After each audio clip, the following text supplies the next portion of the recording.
கிறிஸ்துக்கள் அன்பான தேவனுடைய பிள்ளைகளே, ஆண்டவரும் உலக ரட்சகருமான இயேசு கிறிஸ்து நேற்ற நாமத்தினால உங்கள் எல்லாரையும் வாழ்த்தி ஆசீர்வதிக்கிறேன். இந்த அக்டோபர் மாதம் 16ஆம் தேதி மங்கள வார்த்தை நிகழ்ச்சி மூலமாக உங்கள் ஒவ்வொருவரையும் நேரடியாக உங்கள் வீடுகளில் பார்க்கறது எனக்கு ரொம்ப ரொம்ப ரொம்ப சந்தோஷம். கர்த்தர் உங்களை ஆசீர்வதிப்பாராக. சரி, இன்னைக்கு நமக்கு என்ன மங்கள வார்த்தை? சங்கீதம் 34:15.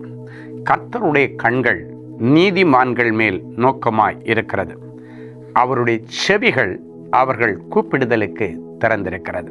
இன்னைக்கு ஒரு நீதி மார்க்கத்திற்கு நீங்கள் உங்களை ஒப்பு கொடுக்கும்படி இந்த காலை வேளையிலே மங்கள வார்த்தை நிகழ்ச்சி மூலமாக கர்த்தர் உங்களுக்கு ஒரு அழைப்பு கொடுக்கிறார். மனசாட்சிக்கு பயந்து, ஆண்டவருக்கு பயந்து, ஆண்டவருடைய கற்பனைகளின்படி நடக்க இன்னைக்கு நீங்கள் பிரயாசப்படணும். இந்த மங்கள வார்த்தை மூலமாக, ஆண்டவரே, என்னுடைய வாழ்க்கையில் அப்படி ஒரு முயற்சி இன்னைக்கு நான் எடுக்க ஆரம்பிக்கிறேன். ஏதோ கடந்த நாட்களில் மனம் போன போக்கில் போயிட்டு, ஆண்டவரே, நான் எதை வேணாலும் செய்துட்டு இருந்தேன் ஆண்டவரே, ஆனால் இதுக்கு மேலே அப்படி செய்ய மாட்டேன்னு இன்னைக்கு நீங்கள் உங்கள் இருதயத்தில் ஒரு தீர்மானம் பண்ணி நீதி மார்க்கத்துக்கு உங்களை விட்டுறணும். எப்பவும் பழையது போலவே அந்த பாவ வாழ்க்கையில் போராயுதுங்க. ஏதோ ஒரு காலத்தில் நடந்தது போச்சு, ஏதோ பாவம் பண்ணீங்க. பாவம் பண்ணாத மனுஷன் இல்லை, எல்லாரும் ஒரு சிச்சுவேஷனில் பாவம் பண்ணியிருப்பான். ஆனால் பன்னிக்குட்டி மாதிரி அதை கடந்து சுத்தக்கூடாது. இன்னைக்கு இந்த காலை வேளையிலே இந்த பரிசுத்தத்திற்கு கர்த்தர் உங்களை அழைக்கிறார், நீதி மார்க்கத்திற்கு அழைக்கிறார். அப்படி பண்ண இப்போ நீங்கள் ஒப்பு கொடுங்க. உடனே என்ன நடக்குன்னா, கர்த்தருடைய கண்கள் உங்கள் மேலே நோக்கமாக இருக்கும். ஆண்டவருடைய பார்வையில் நீங்கள் வந்துட்டீங்கன்னாலே ஆண்டவர் உங்களை பெரிய ஆளாக்கிடுவார். சிலர் சொல்லுவாங்க, இன்னாருடைய கண்ணு முன்னால் நான் பட்டுட்டேன்னா போதும், அவங்களையே பார்த்துட்டு இருக்கிறேன், நான் அவங்கள ஃபாலோ பண்ணுறேன்னு தெரிஞ்சால் போதும், என்னை எப்படியாவது கை தூக்கி விடுவாங்க. உலக பிரகாரமாக சில அதிகாரிகளுக்கு முன்னால் சிலர் போய் நிற்கிறத பார்த்துருக்கிறீங்க. சில மந்திரிமார்களுக்கு முன்பாக, முதலமைச்சருக்கு முன்னால், பிரைம் மினிஸ்டருக்கு முன்னால், அதிகாரத்தில் இருக்கிறவங்க முன்னால் அப்பப்போ உங்கள் முகத்தை காட்டிகிட்டே இருக்கிறீங்க. தப்பு இல்லை, நான் தப்புன்னு சொல்லலை.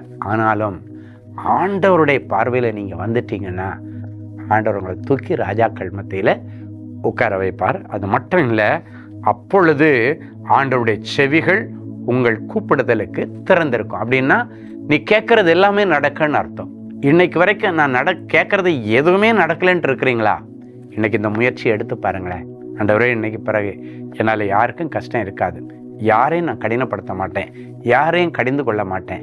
கடந்த நாட்களில் நான் பேசுகிறதுனால நிறைய பேர் எங்கள் அம்மாவே நான் ரொம்ப மன கஷ்டப்படுத்தியிருக்கேன், அப்பாவை படுத்தியிருக்கேன், என் புருஷனை படுத்தியிருக்கேன், மனைவியை படுத்தியிருக்கேன், என் பேரண்ட்ஸை மன கஷ்டப்படுத்தி, இன்னைக்கு பிறகு நான் அதுக்கு விடவே மாட்டேன். ஆண்டவரே, வாய்ப்பே கொடுக்க மாட்டேன், எனக்கு உதவி செய்யுங்கன்னு சொல்லுங்கள். ஆவியானவர் இன்னைக்கு உங்கள் இருதயத்தில் தங்குவார்.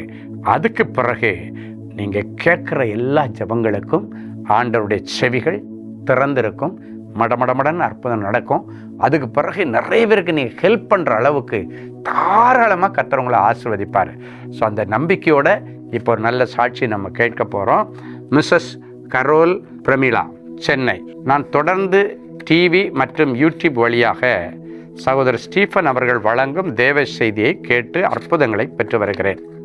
மேலும் அன்பரின் பாதத்தில் ஒரு நாள் உபவாச கூடுகையிலும் கலந்து கொள்கிறேன். 24 மணி நேர தொலைபேசி ஜபகோபுரத்தையும் அடிக்கடி தொடர்பு கொண்டு ஜபித்து வருகிறேன். என்னுடைய கணவர் வின்சென்ட் அவர்களுக்கு உடல்நிலை சரியில்லாத காரணத்தினால் மருத்துவமனைக்கு அழைத்து சென்றோம். மருத்துவ பரிசோதனையில் அவருக்கு த்ரோட் கேன்சர் இருக்கிறது என்று மருத்துவர் சொன்னார். அவரால் சரியாக சாப்பிட முடியாமல் கஷ்டப்பட்டார். மேலும் அவருக்கு 74 வயது ஆகிவிட்டதால் ஆப்ரேஷன் செய்ய முடியாது என்று சொல்லிவிட்டார்கள். இந்த நிலைமையில் நான் சகோதரர் ஸ்டீஃபன் அவர்களுக்கு கடிதத்தின் வழியாக என்னுடைய நிலைமையை நான் விண்ணப்பங்கள் வழியாக அனுப்பியிருந்தேன். சகோதரர் அவர்கள் ஜெபித்து பதில் கடிதம் அனுப்பியிருந்தார். 24 மணி நேர ஜெப கோபுரத்தையும் தொடர்பு கொண்டு ஜெபித்து கொண்டேன். எல்லா ஜெபங்களையும் கேட்டு என்னுடைய கணவருக்கு கர்த்தர் அற்புத சுகத்தை தந்துள்ளார். இப்பொழுது அவர் நன்றாக சாப்பிடுகிறார். மேலும் எனக்கு இருந்த 8 லட்சம் கடனில் பாதியை 4 லட்சத்தை அடைக்கவும் கர்த்தர் கிருபை செய்தார். பாருங்கள், அந்த த்ரோட் கேன்சர் புண்ணாகி சாப்பிட முடியலை. ஆனால் ஒவ்வொரு நாளும் அவங்க பார்க்குற அந்த மங்கள வார்த்தை, அவங்க பார்க்குற டிவி நிகழ்ச்சிகள், அடிமையுடைய மூலமாக கொடுக்கப்படுகிற அந்த தேவ செய்திகள் அவங்களுடைய விசுவாசத்தை டெவலப் பண்ணிச்சு. அற்புதம் நடந்துச்சு. இன்னைக்கு உங்கள் விசுவாசத்தை டெவலப் பண்ணுங்க, கர்த்தர் அற்புதம் செய்வார். அன்பான ஆண்டவரே, உமக்கு நன்றி.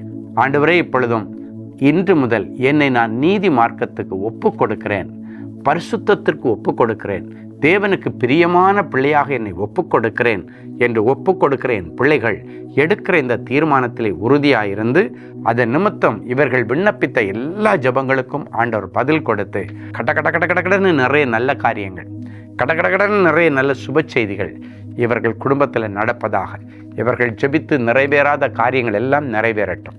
இன்றைக்கு தங்களை தாங்கள் பரிசுத்தம் பண்ணி கொள்ளப்படுகிறதுனாலே இனி இந்த நிமிஷத்திலிருந்து அற்புதங்கள் ஒவ்வொரு நிமிஷமும் என் பிள்ளைகளுக்கு நடக்கட்டும்.